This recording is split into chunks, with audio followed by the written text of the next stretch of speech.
사도 바울이 빌립보 지역에 복음을 전하러 갔습니다. 그곳에는 점을 치는 귀신 들린 여종이 있었습니다. 그는 점을 통해서, 점 치는 일을 통해서 그 주인에게 많은 이익을 가져다 주었습니다. 그런데 그 여종이 사도 바울을 계속 따라다니면서 이렇게 말합니다.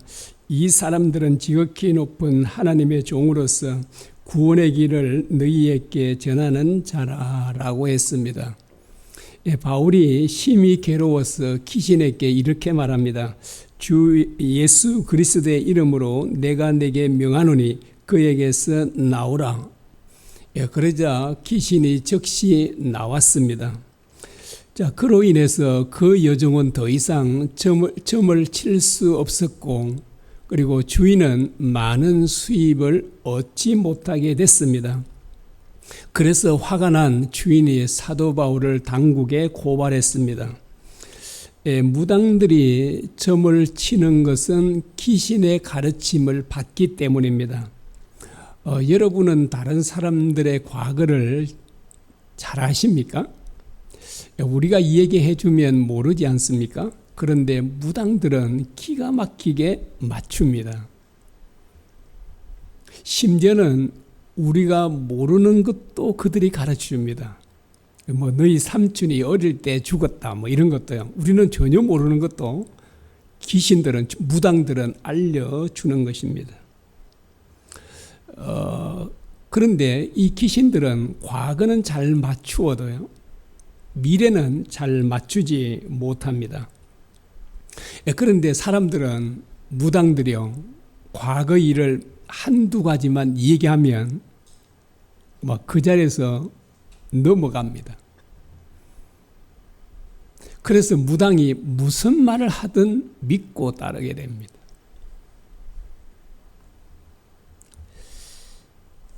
무당들은 10년 후의 일을 맞추지 못합니다. 여러분, 10년 후의 일도 정확하게 맞추지 못하는 이런 무당들을 믿고 따라가면 되겠습니까? 절대로 따라가면 안 됩니다. 그런데 우리가 믿는 하나님은 어떠하다고 요즘에 계속 들었죠? 하나님은 무려 4,000년 후의 일들을 하시는 겁니다. 단지 하나님은 그 4,000년 후에 일어날 일들을 맞추시는 것이 아니라 그 일들을, 일어날 일들을 계획하시고 그 일들을 이루시는 분입니다. 여러분, 세상에 어떤 신이 이렇게 할 수 있습니까? 제가 어제 인터넷 검색을 해보니까요. 지금 세계 인구가 80억 4천만 명이 넘었더라고요. 지금요. 어마어마하잖아요. 어마어마. 그런데 그 많은 사람들 가운데 여러분, 10년 후의 일을 정확하게 맞출 수 있는 사람이 있을까요? 한 사람도 없습니다. 그런데 우리 하나님은 몇천 년 후의 일들 또는 몇백 년 후의 일들을 친히 아시고 그 일들을 또한 계획하시고 이루어 가시는 분이십니다. 그러므로 우리가 정말 믿고 따라가야 할 분은 하나님 한 분밖에 없습니다. 여기 오신 분들은 점치러 안 가시죠? 무당들도 맞춥니다. 어떤 목사님들은, 무당들은 전혀 못 맞춰요. 그냥 짐작으로 하는 거예요. 그런데 짐작으로 해가지고 누가 돈을 주겠습니까? 맞추니까 돈을 주는 거죠. 그들도 맞추기는 합니다. 그러나 분명한 것은 그들이 10년 후의 일을 정확하게 알지 못합니다. 그래서 이제 그들을 따라가고 그들의 말을 따라가면 안 됩니다. 이사야는 예수님 탄생 약 700여 년 전에 활동했던 선지자입니다. 그는 선지자들 가운데 메시아에 대한 예언을 가장 많이 했고 가장 정확하게 예언했던 그런 선지자입니다. 특히요, 우리 오늘 본문 다 읽지 않았습니다. 이사야 53장은 메시아의 고난과 죽음에 대해 예언을 하는데요. 진짜 그 예언을 우리가 다 읽어보면 너무나도 놀랍습니다. 왜 그럴까요? 마치요, 예수님께서 고난받으시고 죽으시는 것을 직접 목격하고 기록한 것처럼 보이기 때문입니다. 그래서 어떤 사람들은 의심하기도 합니다. 이게 이사야 쓴 게 아니라 뭐 다른 사람이 후대 여기에 써서 기록한 거다, 이렇게 할 정도로 정말 너무나도 구체적입니다. 여러분, 사람의 능력으로 이렇게 할 수 있겠습니까? 할 수 없잖아요. 하나님께서 계시해 주셨기 때문에 이렇게 할 수 있었던 것입니다. 우리 1절을 한번 보겠습니다. 우리가 전한 것을 누가 믿었느냐? 여호와의 팔이 누구에게 나타났느냐라고 합니다. 여러분, 선지자들이 전하는 메시아에 대한 소식을 누가 믿었느냐라고 하죠. 이 말은 무슨 말이에요? 믿었다는 말입니까? 믿지 않았다는 말입니까? 안 믿었다는 말이에요. 안 믿었다, 이런 말이죠. 그런데 왜 사람들이요, 선지자들이 전하는 메시아에 대한 소식을 듣고요, 메시아가 이런 분이다, 이런 일을 할 것이다, 이런 소식을 듣고 왜 사람들은 믿지 않았을까요? 뭐 때문에 그럴까요? 그들이 전하는 그 메시아는 너무나도 메시아답지 않았기 때문입니다.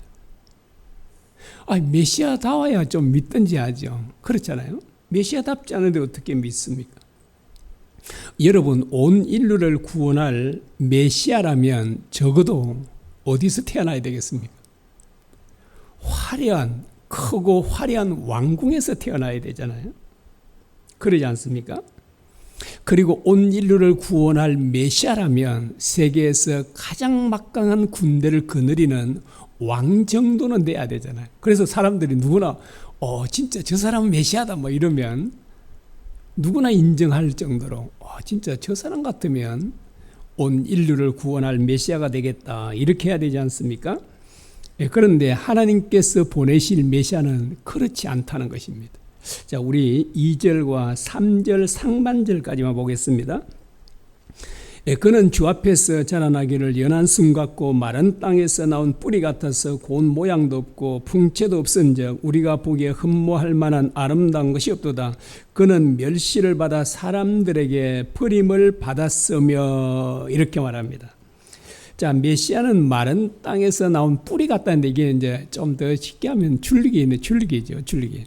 마른 땅에서, 메마른 땅에서 나온 줄기가 어떻죠? 여러분, 그런 거 보셨습니까? 이 가느다랗게 이게 완전히 볼품이 없어요. 이게 옥토 같은 데는 어때요? 이런 이렇게 나올 때, 새싹들이 나올 때 턴실하게 나오잖아요.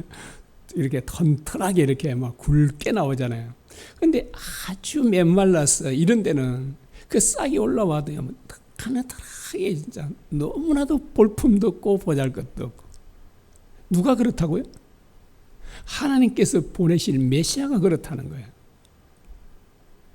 그래서 흠모할 만한 것도 없고 아름다운 것도 없고 그냥. 그래서 사람들이 어떻게 했다고? 멸시하는 거예요. 그래서 사람들이 버렸다라고 합니다. 좀 하나님께서 사람들이 다 믿을 수 있는 어마어마한 진짜 대단한 그런 어마어마한 군대를 가지고 이런 사람을 보내면 얼마나 좋겠습니까? 여러분, 하나님께서는 그렇게 보낼 수도 있으시잖아요. 왕궁에 태어나기도 할 수 있고 세계에서 가장 막강한 군대를 거느리는 메시아가 되게도 할 수 있으시잖아요. 그런데 하나님께서 그렇게 보내지 않으신다라고 하는 것입니다. 그런데 하나님께서 보내실 메시아는 정말 보잘것없는 사람일 것이다, 이렇게 하는데 그 예언이 성취되는 겁니다. 예수님께서 정말 벽촌인 베들레헴에서 탄생하셨죠. 그리고 갈릴리 나사렛 동네에서 사셨는데 어떻게 사셨다고요? 그 아버지는 이제 법적인 아버지죠. 아버지는 목수였고 예수님도 따라다녀서 목수 일을 배웠던 것 같습니다. 그래서 나중에는 예수님도 목수로 불림을 받게 됩니다. 목수죠. 그 옛날에는 그랬다고 합니다. 요즘에는 뭐 이게 이렇게 목수를 해도 이렇게 가게를 차려놓고 한 사람도 있잖아요. 근데 옛날에는 구두 닦는 사람들 통 있는 거 이런 게 있잖아. 이게 구두 닦고 이렇게 하는 사람처럼 이제 이걸 메고 다니면서 그 연장들 몇 개 가지고 다니면서 뭐 의자 부서진 거, 장롱이 부서진 거 고칩니다. 뭐 하면서 이제 다니면서 이제 고쳐주고 돈 몇 푼씩 받고 이렇게 돼요. 예, 그러니까 정말 가난하게 지냈죠. 예수님은 목수 출신입니다. 예, 그리고 예수님은 학교 가서 공부를 한 적이 없으세요. 배우지도 못했죠. 예, 그래서 그 고향 사람들이 어떻게 했다고요? 예수님께서 놀라게 말씀을 전하기도 하고 능력도 행하는 거예요. 그런데 그걸 보면서도 고향 사람들은 아이고 저 목수 아들, 예, 그리고 자기도 목수된 사람, 학교도 제대로 못 다닌 사람, 뭐 이렇게 해서 고향 사람들이 모두가 배척을 하는 겁니다. 예수님을. 정말 그럴 만하잖아요. 그 나사렛 동네, 그 가난한 동네에서 배우지도 못하고 학교 한 번 다니지 못한 그런 30대 청년이 딱 나타나세요. 내가 하나님이다 그러잖아요. 나는 메시아다. 이렇게 새파랗게 젊은 그를 어떻게 하나님으로 믿을 수 있겠습니까? 저 같아도 그 당시에서 못 믿었을 거예요. 어떻게 믿어요?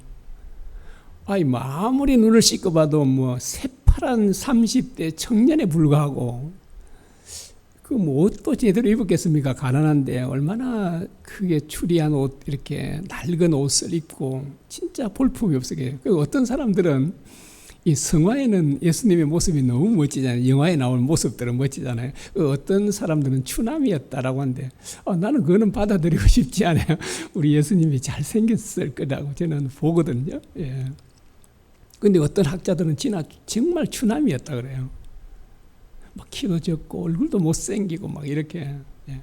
그래서 사람들이 멸시하고 막 그랬다는데 그 외모는 제가 좀 뭐 그거는 이렇게 해석할 수 있고 저렇게 해석할 수 있으니까 우리 생각해서 저는 성화에 나온 것처럼 영화에 나온 것처럼 멋있는 남자 모습이라고 생각하기도 합니다. 예, 어쨌든 여러분 그런 30대 청년이 나는 하나님의 아들이다. 나는 하나님이다. 그러는데 누가 믿겠습니까?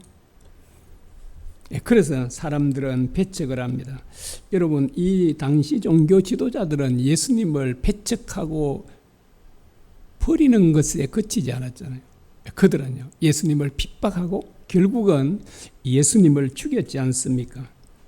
그리고 그 예수님께서 능력을 행하자 수많은 사람들이 따라다녔잖아요. 사방에서 사람들이 몰려오다가. 그런데 예수님께서 내 살을 먹고 내 피를 마시지 않은 사람은 영생을 얻지 못한다. 뭐 이런 말씀을 어려운 말씀들을 하니까 따라왔던 사람들이 모두 다 떠나가는 겁니다. 이 사람에게는 이 사람 메시아가 아닌 것 같다. 우리가 잘못 생각한 것 같다. 이 메시아인 줄 알고 우리가 따라왔는데 그렇지 않구나라고 해서 모든 사람들이 떠나갑니다.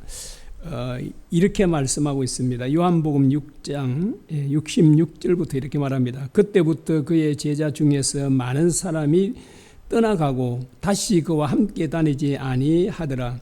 예수께서 12 제자에게 이르시되 너희도 가려느냐? 주의 영생의 말씀이 주께 있사오니 우리가 누구에게로 가오리까? 라고 합니다. 사람들이 어떻게 했다고요? 다 떠나는 겁니다. 그냥. 예수님 얼마나 섭섭했을까요? 막 몰려오다가 다 떠나가니까. 그때 주님께서 12 제자에게 말씀하죠. 너희도 가려느냐? 라고 하니까 다행히도 그들은 떠나지 않겠다라고 합니다. 영생의 말씀이 주께 있사오니 우리가 누구에게로 가오리까 하면서 그들은 떠나지 않는데, 그런데 예수님께서 체포되셨을 때는 어떻게 해요? 나중에는 제자들마다 주님을 버리고 도망갑니다. 하나님께서 보내신 메시아는 어떤 사람들의 반응들이 어떨 것이라고요? 이렇게 멸시하고 버릴 것이다라고. 근데 이 말씀이 성취됐나요? 안 됐나요? 그대로 됐어요. 100% 됐습니다. 그런데 왜 하나님께서 메시아를 초라하게 태어나게 하셨을까요? 하나님께서 얼마든지 좋은 궁궐에서 태어나기도 할 수 있고 막강한 군대도 주실 수 있잖아요. 그런데 왜 하나님께서는 이 메시아를 초라하게 태어나게 해서 사람들의 멸시를 받도록 하셨을까요? 이유가 뭔지 아십니까? 아주 쉽잖아요. 우리를 구원하기 위해서. 여러분, 세계에서 가장 막강한 군대를 거느리고 있으면 사람들이 죽일 수 있을까? 못 죽여요? 못 죽이죠. 그런데 예수님께서 초라하고 아무런 힘없는 분으로 오셨지 않습니까? 그러니까 사람들이 얼마든지 예수님을 체포해서 죽일 수 있는 것입니다. 여러분, 메시아는 오셔서 뭘 해야 되죠? 죽어야 되는 겁니다. 죽어야 우리가 살 수 있기 때문에 그렇습니다. 그래서 왜 메시아는 죽어야 되는지를 말씀합니다. 5절과 6절입니다. 그가 찔림은 우리의 허물 때문이요 그가 상함은 우리의 죄악 때문이라. 그가 징계를 받음으로 우리가 평화를 누리고 그가 채찍에 맞음으로 우리는 나음을 받았도다. 우리는 다 양 같아서 그릇됨하여 각기 제 길로 갔거늘 여호와께서는 우리 모두의 죄악을 그에게 담당시키셨도다 라고 합니다. 여기 찔림, 상함, 징계, 채찍은 모두 극심한 고난과 죽음을 의미합니다. 자, 메시아가 오셔서 온갖 고난을 당하시고 죽으시는 것은요, 우리의 영과 육을 완전하게 회복시키기 위함입니다. 그래서 우리로 하여금 완전한 평화를 누리도록 하기 위함입니다. 먼저는 누구하고 평화가 이루어지도록 하죠? 하나님과 우리요. 하나님과 우리가 죄를 지음으로 관계가 끊어졌지 않습니까? 이걸 평화를 이루는 겁니다. 주님이 죽으심으로. 우리의 죄 문제를 해결해 주심으로 이제 하나님과 평화가 이루어지잖아요. 또요. 그 다음에는 두 번째는 사람들과 평화. 예수님께서 이 땅에 오신 것은 우리에게 진정한 평화를 주시기 위해서 오셨다라고 하는 겁니다. 그래서 예수님 뭐 해야 돼요? 반드시 예수님은 죽으셔야 되는 거예요. 반드시 죽으셔야만 우리에게 진정한 평화를 주실 수 있다라고 하는 것입니다. 하나님께서 보내신 메시아는 전혀 죄가 없으시잖아요. 아무런 그 뒤에도 보면 그는 어려운 자였다라고 하고 그분에게 강포도 없고 입술에 거짓도 없었다라고 말합니다. 그분에게는 죄가 없으셨죠. 그런데 그분은 죽으셨습니다. 왜요? 우리들의 죄를 하나님 아버지께서요, 예수님에게 전부 다 그 담당하게 하신 거죠. 모두 다 담당시켰죠. 그런데 우리는 하나님께서 구약 성경에 보내실 메시아가 누군지는 이제 우리는 알고 있어요. 그 당시 사람들은 몰랐겠죠. 누구죠? 하나님의 하나밖에 없는 아들이시잖아요. 여러분, 어떤 부모가 한 죄인을 살리기 위해 자기 아들을 내놓을 수 있겠습니까? 자기 아들을 죽일 수 있을까요? 하나님의 이런 사랑은요, 세상에서 찾을 수가 없어요. 이런 사랑이 없기 때문에. 아마 여러분이 자녀를 둔 부모님들은 이해를 충분히 하시겠죠. 여러분, 어떤 죄인을요, 흉악한 죄인을 살리기 위해서 내 자식을 죽이겠습니까? 그럴 부모가 있나요? 아무도 없잖아요. 그런데 하나님께서는 그렇게 하신 거예요. 여러분은 여러분 자녀를 위해서 대신 여러분 자녀의 어떤 병에 걸려서 이제 죽어가는 상황이 됐고, 내 심장을 주면 살 수 있습니다. 나는 죽고 심장을 주면 삽니다. 여러분 심장 자녀에게 줄 수 있습니까? 저는 100번이고 줄 것 같아요. 제가 그랬죠. 저는 여러분들 위해서라도 줄 수 있겠다는 마음이 들었다고 했습니다. 여러분, 혹시 여러분 제 심장이 필요하시면 말씀하십시오. 저는 빨리 천국 가고 여러분들께 드리고 가도록 하겠습니다. 자녀를 위해 줄 수 있잖아요. 목숨. 그래서 부모들에게 있어서 자녀는요, 내 목숨보다 귀한 겁니다. 그래서 자녀를 위해서라면 기꺼이 목숨을 내놓을 수 있잖아요. 여러분, 차에 그 뒤에 그런 거 보셨습니까? 그 위급시에 우리 아이들부터 구해 주십시오. 이런 게요. 진짜 참 감동적이잖아요. 우리 아이들부터 구출해 주십시오. 부모는 뭐예요? 나는 죽어도 되니까. 우리는 죽어도 되니까 우리 아이들부터 살려 주십시오. 이렇게 하잖아요. 우리 아이들은 우리 부모들의 자신들의 목숨보다 귀하잖아요. 이건 하나님께도 마찬가지예요.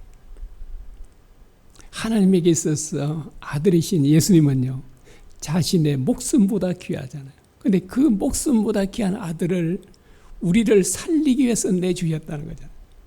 여러분, 이런 사랑을 깨달으면 절망적인 상황에서도 절망하지 않습니다. 여러분, 항상 감사하며 살 수 있습니다. 그래서 이런 하나님의 사랑을 깨닫는 게 중요합니다. 이 사랑 깨달으면 우리는 염려할 필요가 없잖아요. 하나님이 나를 이처럼 사랑하시는데 내가 무엇을 염려하겠습니까?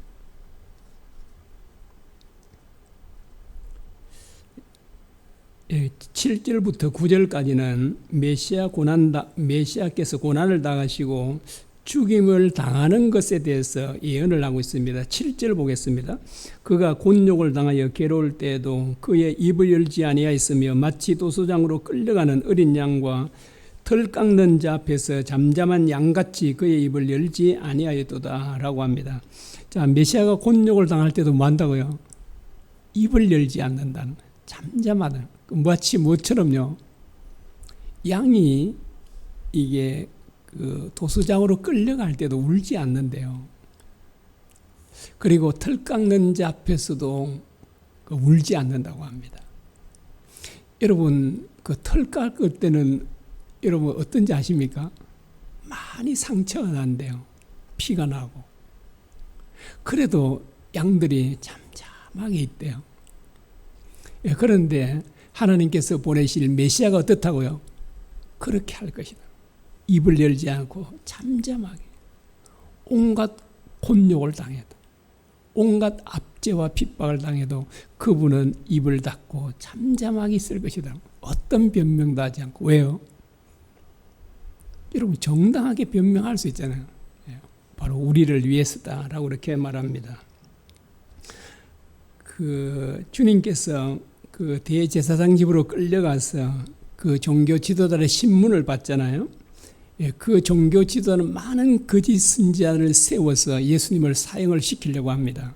부당하게 그랬죠. 그러면 얼마든지 변명하고 뭐 이렇게 따질 수 있잖아요. 그런데 예수님께는 한마디도 대답하지 않으십니다. 마태복음 26장 62절과 63절입니다. 대제사장이 일어서서 예수께 묻되 아무 대답도 없느냐? 이 사람들이 너를 치는 증거가 어떠하냐 하되 예수께서 침묵하시거늘 이렇게 말해요. 온갖 거짓 증인들이 많은 증인들이 거짓으로 하는데도 불구하고 예수님께는 불리하면 변명을 하셔야 되잖아요. 말씀을 하셔야 되는데도 전혀 일절 말하지 않고 그대로 고스란히 다 받는 겁니다. 그리고 이제 총독 앞에 섰을 때 이렇게 말합니다. 마태복음 27장 12절과 14절입니다. 대제사장들과 장로들에게 고발을 당하되 아무 대답도 하지 아니하시는지라. 이에 빌라도가 이르되 그들이 너를 쳐서 얼마나 많은 증거로 증언하는지 듣지 못하느냐 하되 한마디도 대답하지 아니하시니 총독이 크게 놀라워하더라. 이 빌라도는 재판장 역할을 했으니까 얼마나 많은 사람 재판했겠습니까? 그런데 예수님 같은 분은 처음 보는 겁니다. 여러분, 이 흉악한 죄인들도 재판하러 와서 끌려와서 어떻게 말한지 아시죠? 자기들이 실제로 지은 죄도 뭐야? 안 짓다고 발뺌을 하잖아요. 안 지었습니다. 아마. 그래가지고 나중에 증거를 확실하게 들어대면 이제 그때는 이제 말을 못해요. 여러분, 죄를 지은 사람들도 자기들이 실제로 죄를 지은 것도 변명하고 안 지었다고 그러잖아요. 그런데 예수님은요, 실제로 안 지은 죄를 둘러 씌우는데도 어떻게 해요? 가만히 계시는 거예요. 그러니까 빌라도가 깜짝 놀라게 돼요. 도대체 이 사람이 어떤 사람인가? 어떤 사람이길래 보통 죄수들처럼 하지 않고 입을 다무시고 잠잠하게 계시는 거예요. 깜짝 놀란 겁니다. 자, 이 말씀이 이사야 선지자가 예언했었지만 700년 전에 예언한 이 말씀이 그대로 이루어졌다라고 하는 것입니다. 9절 보겠습니다. 그는 강포를 행하지 아니하였고 그의 입에 거짓이 없었으나 그의 무덤이 악인들과 함께 섰으며 그가 죽은 후에 부자와 함께 있었도다라고 합니다. 자, 이 말씀도 예수님을 통해 그대로 이루어졌죠. 예수님은 폭행한 일도 없고요. 거짓말을 한 적도 없으시잖아요. 진짜 예수님은 어려우시잖아요. 그런데도 누구와 함께 처형당했죠? 흉악한 강도들하고 함께 처형당합니다. 여러분, 예수님께서 십자가에 못 박을 때 누가 양옆에 있었다고요? 흉악한 강도들이 있는 겁니다. 예수님은 전혀 잘못이 없으시잖아요. 예, 그리고 그 십자가는 가장 흉한 죄인들에게 그 내리는 형벌이라 그러지 않습니까? 그렇게 흉한 죄를 지은 적도 없는데도 불구하고 예수님께서는 이런 흉악한 강도들과 함께 바로 이 처형을 당했다라고 이렇게 말합니다. 그리고 예수님은 부자의 묘실에 묻힐 것이라고 또 예언되었죠. 이 말씀도 그대로 됐습니다. 마태복음 27장 57절에서 60절입니다. 저물었을 때 아리마대에 부자 요셉이라 하는 사람이 왔으니 그도 예수의 제자라. 요셉이 시체를 가져다가 깨끗한 세마포로 싸서 바위 틈에 판 자기 새 무덤에 넣어두고 큰 돌을 굴러 무덤에 놓고 가니라고 합니다. 예수님의 시신을 누가 장례를 치렀다고요? 아리마대 부자 요셉이라고 합니다. 그리고 자기를 위해서 파놓은 새 무덤에 예수님께 기꺼이 드려서 예수님을 장례 치렀다라고 하는데, 여러분, 이것까지도 700년 전에 예언되었고 이 예언이 그대로 성취되었습니다.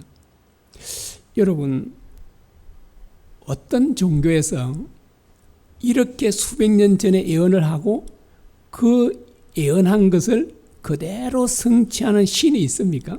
이 세상에. 여러분, 정말 그런 신이 있으면 우리가 다시 한번 또 재고해 봐야 돼요.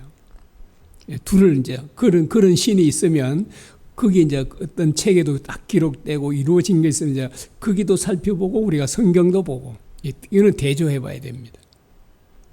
여러분, 대조할 책이 있을까요? 그런? 이 세상에 없어요. 어떤 종교에도 뭐 안날을 예측하고 앞날을 점치는 점쟁이들에게도 이렇게 책 써놓은 게 없어요. 여러분도 혹시 그런 거 있으시면 제게도 꼭 알려주셔서 제가 한번 비교해 보겠습니다. 비교해 보고. 저는 찾을 수가 없었습니다. 이 말은 무슨 말일까요? 이 말은 무슨 말이죠? 예수님이야말로 하나님께서 보내신 메시아가 틀림없다는 거잖아요. 너무나도 확실하다는 것을 보여줍니다. 자, 그런데 하나님께서 보내신 메시아는 죽음으로 끝나지 않는다라고 합니다. 많은 영혼들을 구원할 것이다라고 합니다. 10절에 보겠습니다. 그의 영혼을 속건 제물로 드리기에 이르면 그가 씨를 보게 되면, 이 씨를 본다는 것은 자손들이에요. 자손들. 예수님을 믿게 될 사람들을 말하죠. 그의 날이 길 것이요 라고 11절에 말합니다. 그가 자기 영혼에 수고한 것을 보고 만족히 여길 것이라 그러죠. 메시아가 자기가 수고한 것, 희생했던 것이 만족하게 될 것이라. 왜 그러냐니까 이렇게 말합니다. 많은 사람을 어렵게 하며 라고 합니다. 많은 사람을 어렵게 할 것이다. 자, 이 예언도 예수님을 통해 성취됐죠. 예수님은 정말 하나님의 밀이 되셔서 많은 열매를 맺으셨습니다. 지금 현재 전 세계에서 예수 믿는 사람만 약 25억이 넘는다고 그러니까 세계 최대 종교지 않습니까? 그리고 하나님께서 예수님을 높여주실 것이다 라고 하는데 그 앞장에 52장 13절입니다. 보라, 내 종이 형통하리니 받들어 높이 들려서 지극히 존귀하게 되리라. 15절입니다. 그가 나라들을 올라게 할 것이며 왕들은 그로 말미암아 그의 입을 봉하리니 라고 합니다. 예수님은 메시아는 비천한 메시아라 그랬지 않습니까? 너무나 비천한 메시아라 그러는데 하나님께 어떻게 한다고요? 그 하나님께서 보내주시는 메시아를 높여주실 것이다 라고 이렇게 말합니다. 그래서 얼마나 높은지요. 각 나라들과 왕들이 놀라서 입을 다물지 못할 정도로 사람들은 깜짝 놀랄 것이다 라고 합니다. 그런데 이 말씀도 성취됐습니다. 빌립보서 2장입니다. 9절부터입니다. 이름으로 하나님이 그를 지극히 높여 모든 이름 위에 뛰어난 이름을 주사 하늘에 있는 자들과 땅에 있는 자들과 땅 아래 있는 자들로 모든 무릎을 예수의 무릎에 꿇게 하시고 모든 입으로 예수 그리스도를 주라 하시나요 하나님 아버지께 영광을 돌리게 하셨느니라 라고 합니다. 하나님께서 죽기까지 복종하신 예수님을 어떻게 했다고요? 지극히 높여서 모든 이름 위에 뛰어난 이름을 주셨다라고 합니다. 예수님께서 자신이 직접 말씀했죠. 이렇게 말씀합니다. 나는 하늘과 땅의 모든 권세를 받았다라고 합니다. 그래서 정말 성부 하나님 외에는 예수님이 가장 높으신 분이 되셨다라고 그렇게 말하고 있습니다. 유대인들은 예수님을 메시아로 믿지 않습니다. 그들은 여전히 구약 성경에서 예언한 메시아를 그들은 기다리고 있습니다. 어떤 유대인의 아들이요, 자기 아버지에게 이사야 53장에 이제 오늘 이 본문이요, 전체 보면 이사야 53장에 말씀하는 메시아가 예수님과 너무나도 똑같다 그랬습니다. 그러자 그 아버지가 불같이 화를 내면서 그 아들의 뺨을 때리면서 다시는 그런 말을 입 밖에도 내지 말라고 했습니다. 이사야 53장 말씀은 유대인들에게 가장 큰 아킬레스 건입니다. 여러분, 우리가 순수하고 정직한 마음으로 예수님을 살펴보면 예수님이 메시아인 것이 너무나도 분명합니다. 예수님은 어느 날 갑자기 툭 튀어나온 메시아가 아닙니다. 수천 년 전부터 예언해온 바로 그 메시아가 예수님이십니다. 예수님께서 이렇게 말씀하셨죠. 예수께서 이르시되 내가 곧 길이요 진리요 생명이니 나로 말미암지 않고는 아버지께로 올 자가 없느니라. 정말 어떻게 인간이요, 사람이 이렇게 당당하게 말할 수 있을까? 나로 말미암지 않고는 아버지께로 올 자가 없다. 이렇게요. 진짜 이렇게 말할 수 없잖아요. 그리고 요한복음 11장에도 말씀합니다. 나는 부활이요 생명이니 나를 믿는 자는 죽어도 살리고 무릇 살아서 나를 믿는 자는 영원히 믿지 아니하리니 이렇게 말하죠. 예수님께서 나를 믿는 자는 죽어도 살 것이다. 그리고 영원히 죽지 아니할 것이다. 이게 보통 사람이 할 수 있는 얘기가 아니잖아요. 그런데 예수님은 당당하게 그렇게 말씀하십니다. 여러분, 진짜 예수님은 참 구원자가 분명함을 보여줍니다. 그래서 제가 요즘에 메시아에 대한 예언을 계속 살펴보고 있지 않습니까? 이 살펴보고 준비하면서 또 말씀을 전하면서 정말 예수님이야말로 참 메시아이심을 더욱 제가 확신하게 됐습니다. 그래서 제가 예수님을 나의 진정한 주인과 왕으로 모시고 그분의 말씀대로 살고자 합니다. 그런데 이 메시아, 참 메시아이신 주님을 진짜 우리 중심에 모시면 우리는 진짜 완전히 달라집니다. 진짜 기쁨의 삶을 살 수 있고요. 항상 감사하며 살아갈 수 있습니다. 그리고 우리 이제 예수님을, 이 참 구원자이신 예수님을 우리가 믿고 영접하면 우리 안에 들어와서 우리와 함께 사시겠다고 그러거든요. 그래서 예수님을 믿으면 우리 믿는 사람들에게는 주님이 우리 안에 살아 역사하시는 겁니다. 살아 역사하시면 우리의 삶이 달라지는 거예요. 그런데 많은 사람들이 안 달라지잖아요. 기쁨이 있는 게 아니라, 감사가 있는 것이 아니라 불평도 많이 하고 근심 걱정도 많이 하고. 왜 그렇죠? 그분을 믿으면 기쁨이 넘치고 감사가 넘치고 불평이 없어지고 이렇게 돼야 되는데, 믿는데도 왜 우리에게 안 되는가 하는 게 왜 안 되는지 아십니까? 앞에도 잠깐 우리 기도할 때 말씀드렸지만 우리 안에 성령을 통해 우리 안에 오셔서 살아계신 주님이 믿어지지 않기 때문에 그렇습니다. 그런데 우리 안에 살아계신 주님이 믿어지면 우리는 정말 거룩한 삶, 사랑의 삶을 예수님처럼 살게 됩니다. 그래서 여러분에게 물어보고 그러잖아요. 여러분, 이제 한 사람 와서 제가 물어보고 싶겠네요. 그런데 여러분이 창피할까봐 이제 못 물어요. 한 사람에서, 자, 여러분 안에 계신 주님이 믿어집니까? 라고 하면, 안 믿어지는데요? 그럴 분들이 있을까봐 한 사람 한 사람 제가 못 묻겠거든요.